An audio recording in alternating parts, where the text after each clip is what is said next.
സംസ്കാരവും പൈതൃകവും നാഗരികതയെ സമ്പന്നമാക്കുന്ന ഘടകങ്ങളാണ്.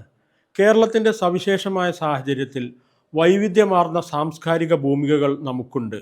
നമ്മുടെ നാടിനെ, അതിൻ്റെ പാരമ്പര്യത്തെ, അതിൻ്റെ സവിശേഷതകളെ സമ്പന്നമാക്കിയ ഈ സാംസ്കാരിക വൈവിധ്യങ്ങളിലേക്കുള്ള യാത്രയാണ് സാംസ്കാരിക സഞ്ചാരം.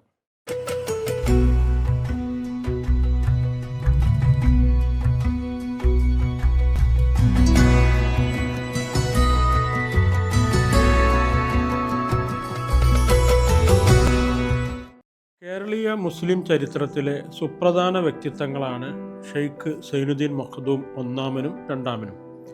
ഇതിൽ ഒന്നാമത്തെ ആളായ ഷെയ്ഖ് സൈനുദ്ദീൻ മഖ്ദൂം ഒന്നാമൻ ജനിച്ചത് കൊച്ചിയിലാണ്. അദ്ദേഹത്തിൻ്റെ പിതാവും സഹോദരിയും ഉൾപ്പെടെയുള്ളവരുടെ ഖബർ നിലകൊള്ളുന്നതും കൊച്ചിയിലാണ്. 1468 അഥവാ ഹിജറ വർഷം 871 ഷെയ്ഖ് സൈനുദ്ദീൻ മഖ്ദൂം ഒന്നാമൻ കൊച്ചിയിൽ ജനിക്കുന്നത്. അദ്ദേഹത്തിൻ്റെ പിതാവ് അലിയുബിൻ അഹമ്മദ് അൽ മഅ്ബരിയും അദ്ദേഹത്തിൻ്റെ പിതാവിൻ്റെ സഹോദരൻ ഇബ്രാഹിമുബിൻ അഹമ്മദ് അൽ മഅ്ബരിയുമാണ്. അദ്ദേഹത്തിൻ്റെ പിതൃവ്യൻ അഥവാ പിതാവിൻ്റെ സഹോദരനായ ഇബ്രാഹിമുബിൻ അഹമ്മദ് അൽ മഅ്ബരി അക്കാലത്ത് കൊച്ചിയിലെ ഖാളിയായിരുന്നു.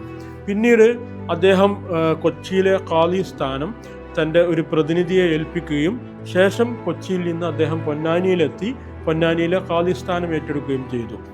ഈ കാലയളവിൽ പിന്നീട് സൈനുദ്ദീൻ മഖ്ദൂം ഒന്നാമൻ അദ്ദേഹം കോഴിക്കോട്ടേക്ക് വരികയും പ്രസിദ്ധ പണ്ഡിതനായ ശാലിയാത്തിയിൽ നിന്ന് അദ്ദേഹം പഠനം നടത്തുകയും പിന്നീട് അദ്ദേഹം അസ്ഹറിലേക്ക്, ഈജിപ്തിലെ കൈറോയിൽ പോയി അസ്ഹറിൽ പഠിക്കുകയും പിന്നീട് അസ്ഹറിലെ പഠനശേഷം മക്കയിലും മദീനയിലൊക്കെ പോയതിന് ശേഷമാണ് അദ്ദേഹം തിരികെ നാട്ടിലേക്ക് എത്തുന്നത്. ഈ കാലയളവ് ആയതിനു ശേഷം ആകുമ്പോഴേക്കും ഷെയ്ഖ് സൈനുദ്ദീൻ മഖ്ദൂമിൻ്റെ പിതാവ് അലിയുബിൻ അഹമ്മദ് അൽ മഅ്ബരി മരണപ്പെടുന്നുണ്ട്. അദ്ദേഹം കൊച്ചിയിലാണ് മരണപ്പെട്ടത്. അദ്ദേഹത്തിൻ്റെ മക്ബറ, അദ്ദേഹത്തിൻ്റെ ഖബർ മറവ് ചെയ്തിരിക്കുന്നത് കൊച്ചിയിലെ അവരുടെ വീടിനടുത്ത് തന്നെയാണ്.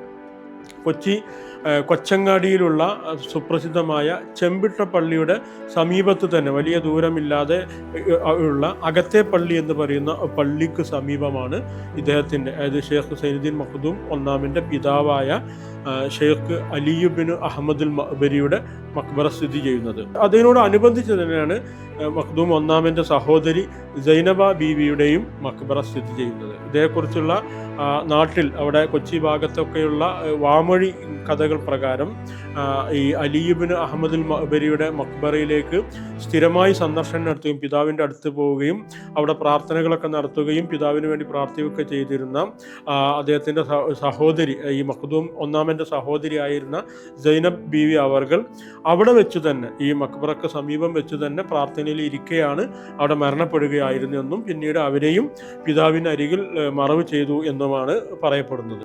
ഏറെക്കുറെ ഈ മക്ബറയുടെ സമീപം തന്നെയാണ് അവിടെയുള്ള ചെറിയ അകത്തെ പള്ളി എന്ന് പറയുന്ന ഒരു പള്ളി അവിടെയുണ്ട്. അതിന് അടുത്ത് തന്നെ, അതിൻ്റെ പിറകുവശത്തായി തന്നെയായിരുന്നു മഖ്ദൂം ഒന്നാമൻ്റെ വീട് ഉണ്ടായിരുന്നത് എന്നാണ് ഇത്തരത്തിലുള്ള വാമൊഴി ചരിത്രത്തിൽ രേഖപ്പെടുത്തിയിട്ടുള്ളത്. മഖ്ദൂം ഒന്നാമൻ പിന്നീട് അദ്ദേഹത്തിൻ്റെ പിതൃവ്യനായ ഇബ്രാഹിമുബിൻ അഹമ്മദ് അൽ മഅ്ബരിയുടെ മരണശേഷമാണ് പൊന്നാനിയിലെ ഖാളിസ്ഥാനം ഏറ്റെടുക്കുന്നതും പിന്നീട് നമ്മൾ അറിയാവുന്നതുപോലെ പൊന്നാനി പള്ളി അദ്ദേഹം നിർമ്മിക്കുന്നതും അതിലൂടെ കേരളത്തിൻ്റെ സവിശേഷമായ ചരിത്രത്തിൽ പലതരത്തിൽ കണ്ണു ചേർക്കപ്പെടുന്ന വലിയൊരു സാംസ്കാരിക വൈവിധ്യങ്ങളുടെയും ചരിത്ര പൗരാണികതയുടെ കേന്ദ്രമായി പൊന്നാനി മാറുന്നതും ഇത്തരത്തിലാണ്. ആ അർത്ഥത്തിൽ പൊന്നാനി പള്ളിയുടെ നിർമ്മിതിയിൽ ഷെയ്ഖ് സൈനുദ്ദീൻ മഖ്ദൂമിൻ്റെ നിർദ്ദേശാനുസരണം നിർമ്മിക്കപ്പെട്ട, ഇന്നും തലയുയർത്തി നിൽക്കുന്ന ലക്ഷക്കണക്കിന് വിവിധ നൂറ്റാണ്ടുകളിലായി ഇന്ത്യയുടെയും അതുപോലെ തന്നെ വിദേശത്തെയും വിവിധ രാജ്യങ്ങളിൽ നിന്നുള്ള ആളുകൾ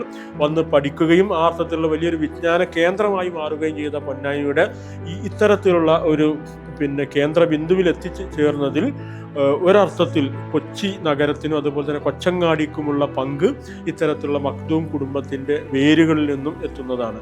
ഈ അലിയുബിൻ മഅ്ബരിയുടെയും അതുപോലെ തന്നെ അദ്ദേഹത്തിൻ്റെ മകളായ സൈനബ ബീവിയുടെയും ഖബറാണ് ഇപ്പോഴും കൊച്ചങ്ങാടിയിൽ ചെമ്പിട്ട പള്ളിക്ക് സമീപത്തുള്ള അകത്തെ പള്ളിയുടെ സമീപത്തായി സ്ഥിതി ചെയ്യുന്നത്.